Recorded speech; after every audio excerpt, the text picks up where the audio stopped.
day has finally come. It's finally time. The Chicago Bears take the field today for their Week 1 matchup on Monday Night Football, prime time against the Minnesota Vikings. We're talking about all the keys, the things the Chicago Bears should look out for in this game, all of that and more right after this.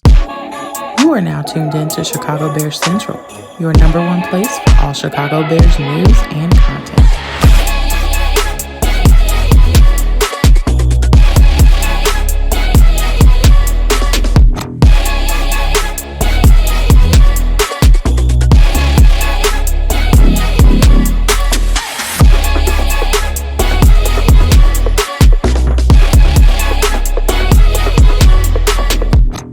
What's going on, Bears fans? Welcome to another episode of Chicago Bears Central, your number one spot for everything Chicago Bears related. I'm the host, Hayes, but more importantly, you guys can follow the channel at Chi Bears Central on every social media platform we happen to be on. With that said, let's go ahead and get into this content for today, y'all. And yeah, it's finally here. We're going to talk about some real live football. And with all the drama recently around the Chicago Bears, I can't tell you how much I'm just excited to talk just football. That's what I'm talking about. And there are reasons for optimism coming into this game when it comes down to that. And that's where we're going to start. What are the reasons to come down and have some optimism in this game? And that is, when you look at it, Caleb Williams has had some pretty good success over the Vikings over the course of the years. Like, of course, you're going up against Brian Flores and his blitz-happy defense, which means that the Bears' offensive line is about to get a big test early. This revamped interior of the offensive line. The tackles have stayed the same in Braxton Jones and Darnell Wright. We do have some good, I think, solid rotational pieces, even though still a little bit concerned about that offensive line depth. They just got to prove some things to me.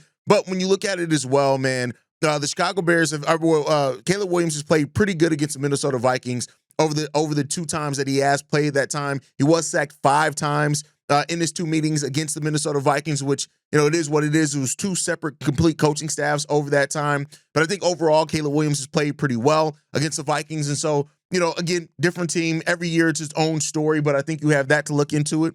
And while the Bears have their own injuries, the Minnesota Vikings are dealing with injuries themselves as well, right? When you look at their leader in Harrison Smith is listed as doubtful coming into this game. What he is for a safety for them, he's a big part of that. And so not having him in that game is going to change things a little bit forward as well. Also, their starting left tackle, and Darisaw also is listed right now as questionable. And so, that's the thing that you have to look at when it comes down to that and get ready and be prepared for it. But that would be a huge loss for the Minnesota Vikings team. And so can the Bears take advantage of that? That comes down to our pass rush and how good we can do that. And that's another thing that people are going to be looking forward to in this game is how well does the Bears pass rush. The trenches on both sides of the Bears are one of the things that a lot of Bears fans are looking at to see how is this going to perform for the Bears for this season.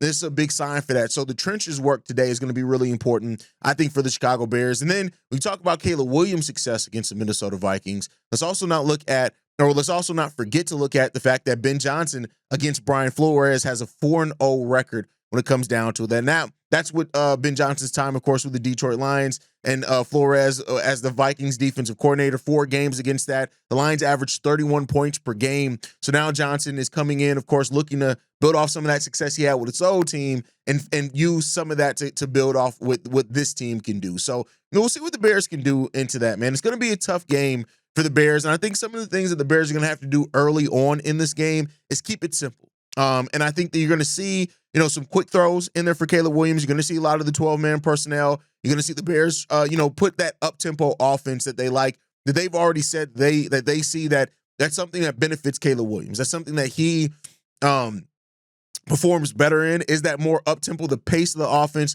is really important to him, but you're going to have to do that, you're going to have to get in rhythm. You're going to have to move the ball consistently, right? Those are going to be things that they have to do. Of course, seeing Ben Johnson's new offensive scheme, of course, that he's bringing over here is going to be fun already. How that interior offensive line is going to be important. But I think when you look at the weapons here, the Bears are going to make this game simplified. But to make it simplified, you also have to have success in the run game. But I think Colston Loveland, Luther Burden, Kyle Monangai, those guys are going to have opportunities, of course, in this offense to add DJ Moore, Rome Odunze, Olamide Zacchaeus is going to be bringing it, DeAndre Swift. So, you're going to have those guys, the Kmets of the world, right? So we have weapons. And I think the Bears have gotten into a rhythm where They find that the best way to use the weapons as things stands right now is make quick decisions for Caleb to get the ball in those guys' hands and let them go to work. And that doesn't mean that Caleb isn't going to have to do some processing. It does not mean that Caleb may not have to make plays with his legs. It doesn't mean that Caleb may not have to, step up in quite a bit of ways. Just making it simple for him isn't going to be enough. But this is a revamped Bears offense. And I think what we saw under that little bit of stretch with Thomas Brown was the play caller is going to be, kind of more similar to what we see, but being more under center, which I think it helps Caleb Williams quite a bit there. It's going to help the running game too, but that's part of Caleb Williams' development. So seeing how things work out, that's going to be one of the keys in this game to the Chicago Bears. But I think they're going to keep things fairly simple for Caleb Williams to start this game off. Now, as you build that confidence, as you build that chemistry, as you build that rhythm throughout the course of this game, then you can get a little bit more fancy, right? That's when you're going to see attacks down the field. That's, again, to go back to the things that good offenses do, they set things up. And that's where the Bears have failed at sometimes, is setting the next set of plays up. And so while they're going to be times where, I'm sure we're going to be a little bit concerned over what Caleb is doing or how well things are going for the offense overall, I do think that Ben Johnson has set up Caleb for success. And we've already heard things from Cole Kmet on how confident, Caleb Williams is really commanding things so far. It's easy to do in the preseason. Let's see what happens in the regular. Well, it's easier to do in the preseason. Let's see how it happens, in the regular season. So extending plays, those type of things, that rhythm that Caleb gets into over the course of this game, you want him to get into that rhythm early, right? We've talked a lot about, the Bears not scoring on opening drives last year. I think a good way to set a tone. I'm not going to say it means that it's going to be a doom of a game or anything, but if the Bears can come in, set a tone, and put up points on their opening drive, watch how that confidence builds for the team as that goes on. So I think that's going to be a really big thing here for this team in this one. And then I think also, you got to look at it. The Bears, another thing for them to kind of set themselves up for success is J.J. McCarthy, while not a rookie, this is his first time being a full-time starter, right? And I do think, he had basically a redshirt year last year. And so now I think the Chicago Bears, you have to take advantage. And that's why you have to bring some pressure consistently, right? McCarthy is one of the biggest unknowns for this Vikings team coming into the season.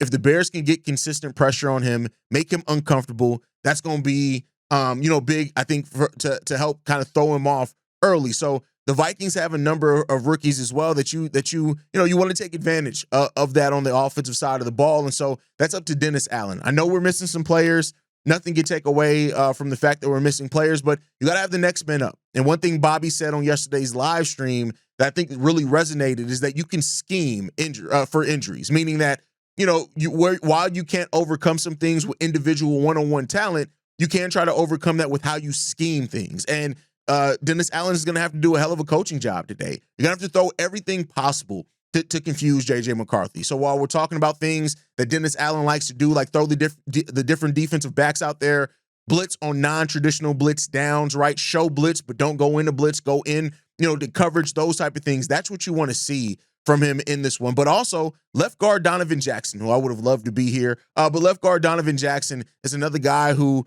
it is what it is, right? He's played a number of positions, but this is another guy, especially with Darisaw potentially being out in this game, you're going to have to attack him early. That could be a weak spot for you in this one as well as Will Fries, right? The center that they just recently signed as well has 31 starts under his belt, and that's with the Indianapolis Colts. Now the Chicago Bears need to try to take advantage of that, and that goes to your interior defensive line. Grady Jarrett, Javon Dexter, Andrew Billings. What can they bring consistently for this team is going to be a big part in here, and hopefully we can do that. And then another thing too, the Bears just have to avoid mistakes, man, in this game. Mistakes are something that hurts every team. No matter how good you are, no matter how much talent you are, it's hard for teams, especially teams that are still learning their system with a new head coach, to really get in rhythm if you're making those mistakes. That's why you hear things like Ben Johnson losing his shit, for example, over pre-snap things, right? So the Bears, not to say they have to play mistake-free football. I think that's a lot to ask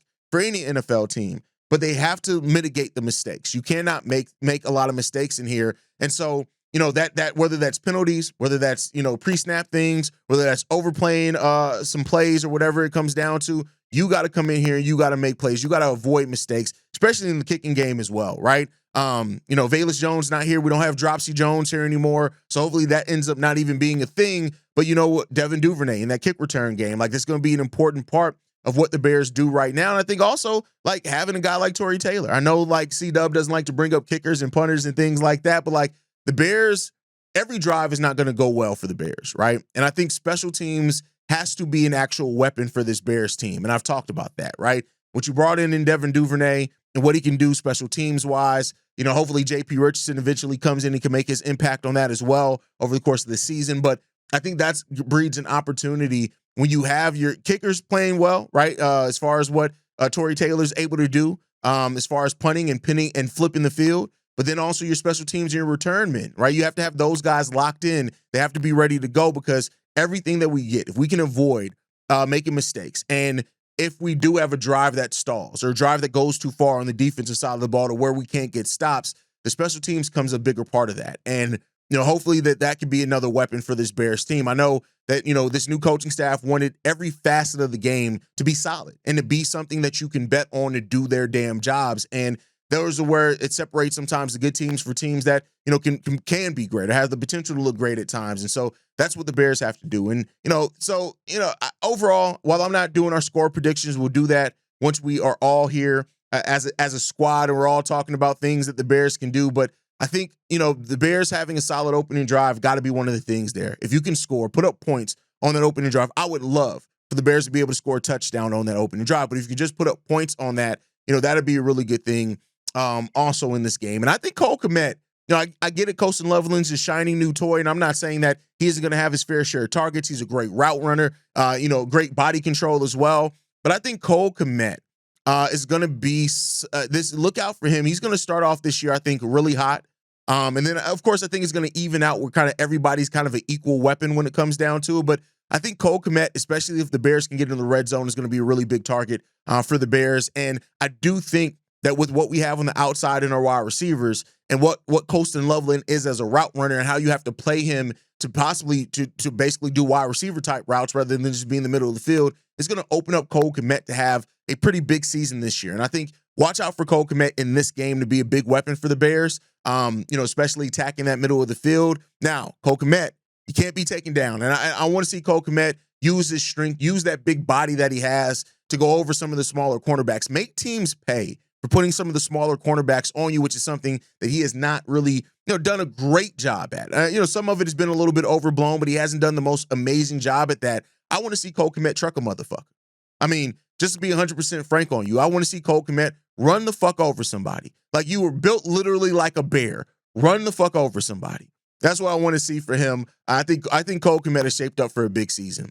And then something else that as far as a question mark coming into this season, there are a lot of questions around Dayo Odeyingbo, right? There are a lot of Bears fans that, look at this signing as the Bears giving him money. They don't think it's going to work. They don't think it was the right guy. They're already calling for, especially after Austin Booker went down, they're already calling for the Bears to go out and make a big veteran signing to replace him as a starter. I'm looking for Dayo, and I'm not necessarily looking for Dayo, and I've said this on multiple shows. It's not about him having some huge sack number for me. But I'm looking at the way that he performs, the way that he puts pressure on opposing offensive lines. How does he do his job in making opposing offensive lines have to actually game plan for him? And thus you do free up Montez Sweat to be more of the Montez Sweat we need him to be when you do those type of things. Dayo's job is not a simple job, but it's a straightforward job. Your role is to be known, right? Continue to put in pressure on both the pass game and the run game. Have that opposite side of the line be respectable enough to where Montez isn't double teamed every single play, right? And make teams pay for that when they do try to double team Montez Sweat. And if you can do that, I think that's going to be a big thing for you, man. Dayo has his job cut out for him. Of course, I've talked a lot about his per snap production, and it's been pretty damn good over the course of his career. But things are looking different for you this year, right? And so Dayo now being a starter, being a day one starter for the Chicago Bears at that, he has to bring it. And so it's a different level of competition. But luckily, hopefully this defensive line as a whole, right, brings some things together for this team and it plays consistently because people are doubting you, right?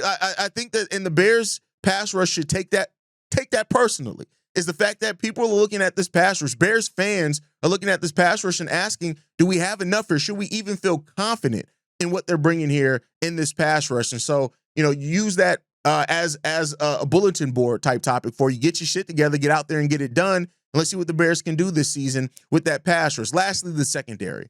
I'm looking for Jaquan Brisker to have a big game one, right? Jaquan, you have not played football in damn near a year. That's how early you went out in the season. Damn near a year, right? So Jaquan, who already knows and understands how important this season is to staying injury-free, of course. But put it all out there on the line. Like, he's already said he's not going to be playing scared. He's not going to change his style. He's going to go out there and do him. And that's the best. That was music to my ears. You don't want somebody out there playing scared, playing soft, playing to avoid injury. Go out there and do your things. Of course, don't take any type of risk. Don't lead with your head. Don't do the dumb stuff. But go out there and play your game, because your game had you on pace for your third straight 100 tackle season. And so Jaquan is an important part of this, and you're going to see Dennis Allen use him and Kyler Gordon in crazy and amazing ways this year. And so I'm excited to see that. I'm excited for Jaquan Brisker to have himself an opportunity to go out there, right? He was on pace. He created 2 turnovers last year. He was on pace for what was looking like it was going to be a career year. Now go out there and have that year that it looked like you were going to have. Go out there and make it be what the Chicago Bears, make the Chicago Bears not even question if they're going to bring you back on a contract, that they look at you and what you bring to the team and they say to themselves, listen, we got to have this guy on our team. He has to be out there. Yeah, let's maybe draft another safety so we have some injury insurance or whatever else it is, but he's worth keeping around here. And Jaquan Brisker, I hope he's going to have a really big season this year, right? And so when you look at what people are predicting so far for the Chicago Bears, it's actually been pretty down the middle. When you look at USA Today, out of the writers that they had vote on that, which they had 6 writers vote, it was 2 and 4 in favor of the Bears, right? 4 of their writers voted for the Vikings to win that game. Then when you go and flip that and look at NFL.com, out of their 5 writers, 4 of those guys picked the Bears to win this game. You flip that and look at ESPN, right? Out of ESPN, it was more heavily weighted towards the Vikings, but it was closer to being about dead even, right? So I think people are starting to realize that the Bears could have something here. Now, again, the could be is the could be. It doesn't matter if you don't actually go out there and achieve something. And that's what the Bears have to show this year, that they can finally, for once, put what they look like they did on paper in the offseason, put that together for some regular season success. And let's hope that the Bears can do that, man. I know a lot of Bears fans had some fun in seeing the Lions struggle yesterday. And after losing both their coordinators, they did not look like the same team. But that doesn't necessarily mean success for the Bears, right? It's great to laugh at your rivals. It's great to have a moment where you look at your rivals and you're like, haha, y'all had a struggle, but it doesn't mean shit if we turn around the next night and we look like shit, right? So, I'm not, take for that what you will, but the NFC North still looks pretty damn good. And you can't take that NFC North for granted, man. And we're going to see what this team is at what's able to do, man. And we'll see what happens here with the Chicago Bears. What can the Bears bring through? And man, it's gonna be a fun time to watch Chicago Bears football. I'll say that much. I'm super excited. I hope everybody else is out there excited as well. The Bears got a lot that they need to show and prove this season for the Bears. And people have started, like I said, I think when you look at predictions for the Bears this year, like some of the ones when it comes down to it, Caleb Williams, can you go over 30 touchdowns? Some people will say 40. Can you go over 30 touchdowns this year?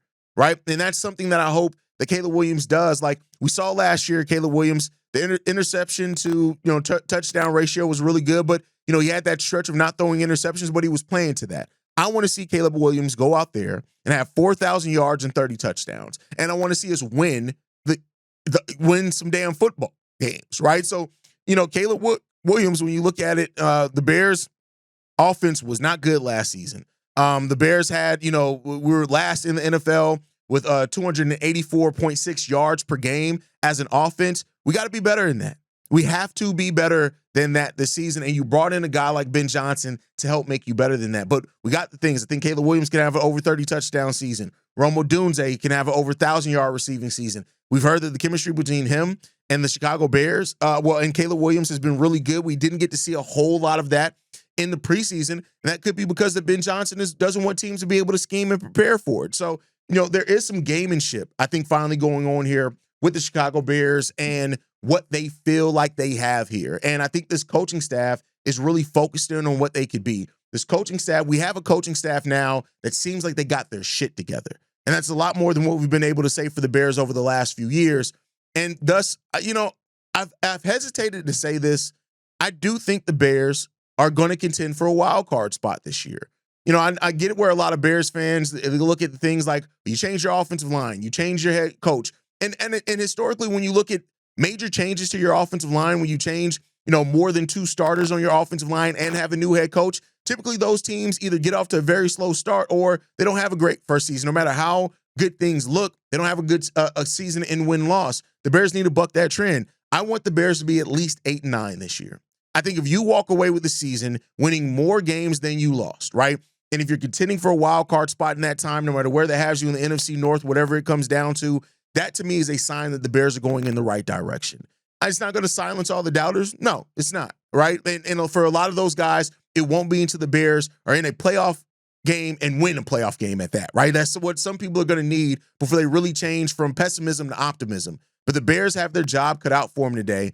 And the defense, the offense, this is a season that I want to see us be top 10 to 12 in offense and defense. I think we can do it. And if we can, let's hope that we can get off to that path that the Bears fans have wanted for so bad, and that's relevancy. So we shall see. But you guys can let me know how you feel on everything down below. Make sure you guys are following us at Shy Bears Central. You can send us any feedback, questions, comments, concerns, ChicagoBearsCentral@gmail.com. And lastly, if you want to leave a text message and our voicemail for the mailbag, the number to do so, 773-242-9336. We are the number one spot for everything Chicago Bears related. But that is thanks to you, lovely and beautiful people. And like I like to end every episode on, Chi-Town up, Bear down. I love you guys. Peace, y'all. This has been a presentation of the Break Media.